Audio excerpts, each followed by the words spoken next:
మన ప్యారెట్ ఫిష్లు రెండు కలిసి గుడ్లు పెట్టాయి. గుడ్ న్యూస్ చెప్పారు అంకుల్. వెళ్తాను. వెళ్ళు.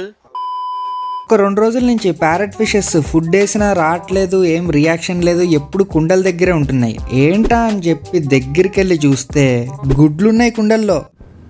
ఇది ఎప్పుడు పెట్టారు? మళ్ళీ 1, 2 కాదు, డజన్లు గుడ్లు పెట్టేశాయి. అందుకే అసలు ఆ 2 బయటికి రావట్లేదు, మళ్ళీ ఏ చేపని దగ్గరికి కూడా రానివ్వట్లేదు. ఇప్పుడే పెళ్ళై 3 BHKలో దిగినట్టు 2 కలిసి 3 కుండల్లో గుడ్లు పెట్టేశాయి. ఇవే తగ్గించుకుంటే మంచిది. ఇప్పుడు ఈ గుడ్లలో నుంచి పిల్లలు ఎప్పుడు బయటకు వస్తాయని ఎక్సైటింగ్ గా ఉందా? అవునవును. మీరు అక్కడే గుడ్డు మీద కాలేశారు.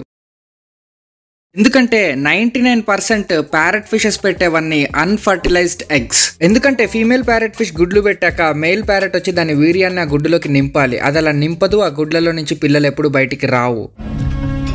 షిట్.